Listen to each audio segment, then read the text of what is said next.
Hi hello नमस्कार. कसे आहात सगळे? मजेत ना? आय होप तुम्ही सगळे मस्त आणि मजेत असाल. तर आम्ही चाललो होतो कोल्हापूरला देवदर्शनासाठी. जाता जाता आम्ही इकडे शेती बघितली तर भरपूर असे हे ऊसाची शेती आहे वाटतं. हे सगळं ऊस आहे. भरपूर प्रमाणात दिसत होतं सगळीकडे हे ऊस लागलेला होता. आणि फायनली नंतर आम्ही कोल्हापूरला रात्रीच्या वेळेस पोहोचलो होतो.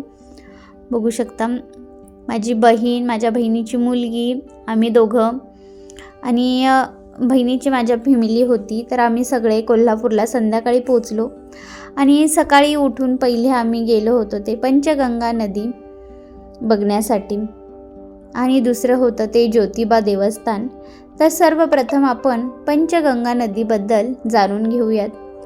पंचगंगा नदी ही कोल्हापूर शहराची जीवनवाहिनी मानली जाते. पंच म्हणजे 5 आणि गंगा म्हणजे पवित्र नदी. भोगावती, तुळशी, कुंभी, कासारी या 4 नद्या आणि पौराणिक काळापासून मानली जाणारी अंतर्गत सरस्वती नदी अशा 5 नद्यांच्या संगमातून पंचगंगा नदीचा उगम झालेला आहे. या नदीच्या काठावर कोल्हापूर शहराची संस्कृती, इतिहास आणि परंपरा विकसित झालेली दिसते. पंचगंगा घाट हे शहरातील अतिशय जुने आणि पवित्र स्नान आहे. पूर्वी लोक येथे स्नान, धार्मिक विधी, पूजा अर्चा आणि दैनंदिन जीवनासाठी येत असत. आजही पंचगंगा नदी धार्मिक आणि सांस्कृतिक कार्यक्रमाचे केंद्र आहे. सण उत्सवाच्या काळात घाटावर दिव्यांची रोषणाई केली जाते आणि संपूर्ण परिसर भक्तिमय वातावरणाने भारावून जातो. असं आहे पंचगंगा नदीचं. आणि त्याच्यानंतर मग आम्ही पुढे निघालो होतो ते ज्योतिबाला. पुढे ज्योतिबाकडे वळायचं आहे. तर आता आम्ही गाडीत बसलो होतो आणि मग चाललेलो ज्योतिबाला. कोल्हापूर शहरापासून सुमारे 17 किलोमीटर अंतरावर असलेल्या ज्योतिबा डोंगरावर हे देवस्थान वसलेले आहे. ज्योतिबा देवाला दख्खनचा राजा, रक्षक देव आणि शक्तीचे प्रतीक मानले जाते. तेच आम्ही चाललो होतो मग आता ज्योतिबासाठी. बघू शकता रस्त्याला अतिशय झाडे वगैरे भरपूर आहे आणि खूप छान वाटत होतं कारण आम्ही पहिल्यांदाच चाललेलो होतो. आणि मग असं झालं होतं की कधी आम्ही एकदा ज्योतिबाचं दर्शन करून तर चाललेलो गाडीमध्ये. आम्ही गाडी ही कोल्हापूरपासूनच ठरवलेली कारण येताना आम्ही आलो होतो एक्सप्रेसने आणि मग इथे आम्ही येऊन गाडी ठरवलेली आणि मग आम्ही चाललेलो होतो ज्योतिबाला चाललेलो. पुढे अजून भरपूर काही व्हिडिओ आहेत. नंतर आम्ही कुठे कुठे फिरायला गेलो काय हे सर्व तुमच्यासोबत शेअर करणार आहे.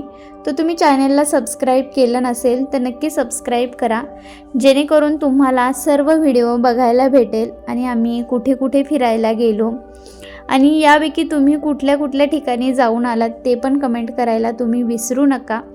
तुम्ही व्हिडिओ हा शेवटपर्यंत बघत राहा. तर आता आपण थोड्याच वेळात पोहोचणार आहोत ज्योतिबाला. तर चला बघू शकता आता सर्वात पहिले आम्ही आता इथे ज्योतिबाला पोहोचलेलो. गाडी पार्किंगला लावली आणि त्याच्यानंतर मी हे पूजेची थाळी घेतली पुढे. त्याच्यानंतर मग आम्ही चाललेलो आता पुढे पुढे. पौराणिक कथेनुसार असं म्हणतात की ब्रह्म, विष्णू आणि महेश यांच्या तेजापासून ज्योतिबा देवाची निर्मिती झाली आणि त्यांनी दुष्ट शक्तीचा नाश करून धर्माचे रक्षण केले असं म्हणतात. ज्योतिबा देवाला कोल्हापूरच्या श्री महालक्ष्मी देवीचा भाऊ मानले जाते. म्हणूनच या देवी देवस्थानांना विशेष महत्त्व आहे. तर रस्त्याला जाताना बरीचशी अशी दुकानं वगैरे आहे आणि आम्ही सकाळी सकाळी लवकरच गेलेलो त्यामुळे एवढी काही गर्दी वगैरे नव्हती. माझी तब्येत पण ठीक नव्हती एवढी काही, पण अचानक प्लॅन ठरल्यामुळे जावं लागलं आणि मग आम्ही चाललो होतो. बघू शकता साईडला बरीचशी अशी दुकानं वगैरे आहेत. जसं की तुम्हाला प्रसाद घ्यायचा असेल किंवा काही वस्तू घ्यायच्या असेल तर तुम्ही इथे बाहेर घेऊ शकता. आणि फायनली आता आपण मंदिराजवळ पोहोचलेलो आहोत. वरती लिहिलेलंच आहे भाविकांचे सहर्ष स्वागत. सर्व ज्योतिबाला येणारे जे भाविक असतात त्यांचं सर्वांचं इथे स्वागत आहे. बघू शकता आतमध्ये गेल्यानंतर अतिशय छान आणि मस्त वाटतं. ज्योतिबा मंदिर परिसरात केदारेश्वर, रामलिंग आणि इतर छोटी देवस्थाने देखील आहेत. डोंगरावरून दिसणारा निसर्गरम्य परिसर मनाला खूपच प्रसन्न करून जातो. बघू शकता तुम्ही, छान असं मंदिर दिसतं आणि खूप असा गुलाल इथे उधळलेला असतो. चैत्र पौर्णिमा आणि वैशाख पौर्णिमा या काळात ज्योतिबा यात्रेला लाखो भाविक उपस्थित असतात.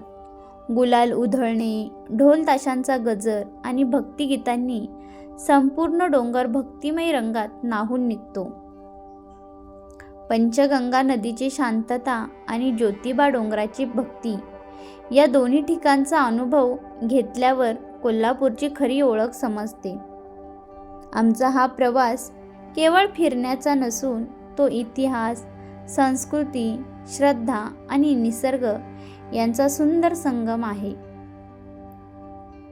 बघू शकता, हे आहे ज्योतिबाचं मंदिर. अतिशय शांत आणि मस्त, आणि खरंच इथे आल्यानंतर मनाला इतकं शांत वाटतं ना. आम्ही पहिल्यांदाच आलो होतो, पण खरंच असं ना, अचानक आपण ज्या वेळेस पण प्लॅनिंग करतो ना, कधी प्लॅनिंग आपण पहिल्यांदा केलेली असते ती कधीच सक्सेस होत नसते, पण अचानक ज्या वेळेस आपण कुठे पण निघतो ना, ठरवून प्लॅनिंग केलेली ती पटकन कधी सक्सेस होत नाही, पण ज्यावेळेस आपण अचानक निघतो त्यावेळेस खरंच छान वाटतं आणि आपलं दर्शन होऊन जातं. आणि खूप छान आमचं असं दर्शन झालं. बघू शकता पुढे आतमध्ये आता आम्ही चाललेलो आणि मस्त आमचं एकदम जवळून आणि एकदम मस्त ज्योतिबाचं दर्शन झालं होतं. बघितल्यानंतर मनाला खरंच खूप शांत आणि मस्त वाटत होतं. आणि खूप अशी गर्दी नव्हती, पण होती, बरीचशी गर्दी होती. त्याच्यानंतर मग आम्ही सर्वांनी इथे बाहेर येऊन गुलाल उधळला आणि ज्योतिबाच्या नावाने चांग भलं असे बोललो. खूप मस्त वाटत होतं. तुम्ही पण कधी गेला नसाल ज्योतिबाला तर नक्कीच जा आणि इथला अनुभव नक्की तुम्ही मला शेअर करा माझ्यासोबत. बघू शकता, छान असं मंदिर आहे, मस्त वाटतं. आणि पुढे आम्ही तिथे काढलेले काही फोटो तुमच्यासोबत मी शेअर केलेले आहेत. नक्की फोटो बघून सांगा कसे आलेले आहेत आणि कमेंट करायला विसरू नका. काही ज्योतिबाचे फोटो आणि पंचगंगा नदीवरील काही फोटो आहेत. नक्की कमेंट करून सांगा की फोटो कसे आलेले आहेत. भेटूयात पुन्हा अशाच नेक्स्ट व्हिडिओमध्ये. पुन्हा नवीन काहीतरी असंच व्हिडिओ तुमच्यासोबत शेअर करणार आहे. ते व्हिडिओ बघायला विसरू नका. आणि अजूनही तुम्ही चॅनलला सबस्क्राईब केलं नसेल तर नक्की सबस्क्राईब करा आणि सपोर्ट करा. भेटूयात पुन्हा नेक्स्ट व्हिडिओमध्ये. तोपर्यंत सर्वांना बाय बाय. ज्योतिबाच्या नावानं चांग भलं.